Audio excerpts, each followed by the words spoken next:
HR is not your friend. In fact, they're the corporate employee's #1 enemy. You should never ever tell them anything. I thought the point of HR was to protect employees from being exploited. Believing that is the freaking mistake everyone makes. You see, most employees view HR as the department on the side of the worker. The good guys of corporate culture fighting the honorable fight against greedy bosses. Nothing could be further from the truth. Here's what's really up. HR's only mission is to protect the company from you. They are 100% on the side of leadership. What they do is they appear to be on your side. But that's the whole trick. That's how they get you to talk. Anything you tell them can and will be held against you. Let me show you exactly how these sneaky snakes operate.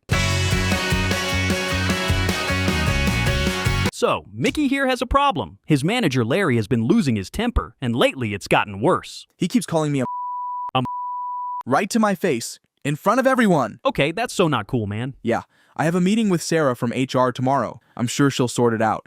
Let me tell you exactly what's about to go down. You walk into Sarah's office, feeling scared but brave. You're finally taking action. You know for a fact Sarah is a warm, caring person. She has repeatedly said her goal is to make everybody feel at home. She knows everybody's name and everybody's birthday. She's the one person in the building who feels like she's actually on your side. As you enter, you look around. You see the "this is a safe space" sign and think, that's kind of lame. But hey, if you're going to be lame and talk about your feelings, you might as well do it to someone that'll accept you, even though it is lame. You see a little bowl of candy on the desk because Sarah wants you to feel welcome. She greets you when you enter. She smiles. You experience a type of safety you haven't felt since your mother held you in her arms. Mickey, first of all, thank you so much for feeling comfortable enough to come to me with this. That takes real courage. So you break down. You start talking. You tell her everything. The incident, the toxic workplace, the witnesses, how long it's been going on. All of it. And Sarah is nodding along, writing things down, looking genuinely concerned. In the cold, hard corporate climate, she's an angel, a source of light. Wrong! Here's what Sarah is actually doing. Sarah is documenting that this conversation happened. And remind me why that's a bad thing? That documentation isn't there to help you. It's there to protect the company from you. If you ever decide to sue Big Corp over any of this, that file is how they prove they handled everything correctly. They received the complaint. They investigated. They took appropriate action. You can't claim they knew and did nothing because you just sat down and told them everything yourself. You just handed them their own legal defense. This is what the open door policy actually is. She is not on your side. She is doing workplace psychology risk triage. I really appreciate you sharing this with me, Mickey.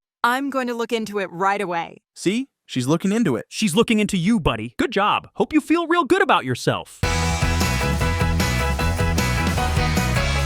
HR's favorite card to play is the so-called investigation. It's the checkmate move to not have to actually do anything. Time goes on. It's been weeks since you had that talk with Sarah. You haven't heard anything. These things take time, I guess. Ha! A month later, you send her a follow-up email. Sarah responds within minutes. She is warm. She is reassuring. She says the matter is being looked into and she will be in touch shortly. See? Still on it. Brother, 3 more weeks go by. Larry is still your manager. He's still chilling like he ain't giving no about anything. So you book another meeting with Sarah. Hi, Mickey. Thank you so much for following up. Just so you know, the investigation is still ongoing. Unfortunately, I can't share any details at this stage due to confidentiality. Confidentiality? But I'm the one who made the complaint. Does not matter. And here's the bloody thing. Confidentiality. That word sounds great. Sounds like it's protecting you. It isn't. It's protecting the process, which in turn protects the company. Because as long as the investigation is ongoing and confidential, nobody can question it. Nobody can say they're not doing everything they can. Mickey, I want you to know we took your complaint extremely seriously. We've completed our review and I can confirm that appropriate action has been taken. Oh, that's great. Yeah. So,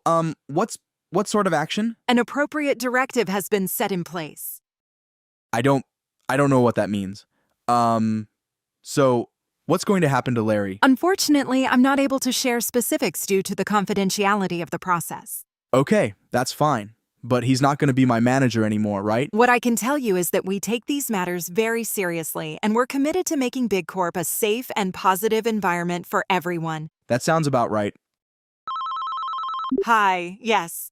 Yes, I've informed him. Yes, I told him it was confidential. No, I don't think he's likely to sue us. If he does, I made him say everything we needed him to say to protect ourselves. No, of course you don't have to stop using that word. Like I said, a safe and positive environment. HR is not your friend, Mickey. They're not your friend. I'm pissed. I'm royally pissed. Sarah didn't help me at all. I want to know, who was the evil genius who came up with this HR thing anyway? Well, that's actually an incredible story. Once upon a time, in a company headquarters far, far away, there was a boss who... Just cut to the chase. Fine. HR used to be called personnel. It was a dry, administrative department that handled contracts, compliance, and paperwork. You know, the most boring stuff known to man. Stuff that could send any sane human being to a mental institution. Nobody went to personnel to talk about their feelings. Certainly nobody confused personnel for a friend. Then at some point, they changed things up. Personnel became human resources. What's the difference? Well, nothing changed, but it became hip to care. That's what the culture expected you to do. As a boss, you were supposed to look out for your employees. So that's what it's about? No, of course they're not gonna do that. That's absurd. A company giving an F about their employees. Give me a break. No, HR is controlled opposition. It's a way to make it appear as if you have someone on your side. HR is seen as some sort of counterpart to corporate, but it's a total psyop. HR has always been paid by the company, evaluated by the company, promoted by the company. Sarah's career growth depends entirely on how well she serves the company. Sarah is not independent or neutral. That's laughable. She's not some third party you can appeal to. Sarah is an employee of Big Corp Incorporated, just as much as anyone else. She might think she's serving justice, but she is indeed controlled motherfucking opposition. Oh, snap. And these days, they've even taken this psyop further. They've now stopped calling it HR and started calling it people and culture. HR director is now people partner. I've even seen the lamest thing of all time. Get this, culture champion.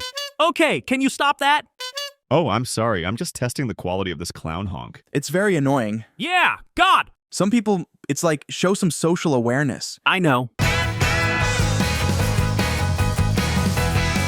HR is so Stop. Huh? Look, I may not be the right man to say this, but someone has to. HR has some flaws, sure. Sarah's not perfect. No one is. She makes mistakes, but we all do. Here's the thing, Sarah and her team is certainly not an axis of evil. They work out workplace harassment policies. And who benefits from them? We do, the people. They work out anti-discrimination protections, maternity leave frameworks, SA policies, all those things we take for granted. That's why I stand with Sarah. I don't. Those protections and policies exist because not having them is a liability. You are protected from harassment at work, not because the boss is a decent human being, but because they want to protect themselves from lawsuits. These policies protect you because protecting you protects them. Your interest and Big Corp's interests happen to overlap on that one. You have shared enemies, but it doesn't make you friends. You're right. The moment your interests aren't overlapping anymore, HR becomes your enemy. Toxic workplace behaviors are well tolerated. When will you learn? Never trust anything corporate. These soulless, life-sucking entities will never be on your side. The sooner you accept it, the better.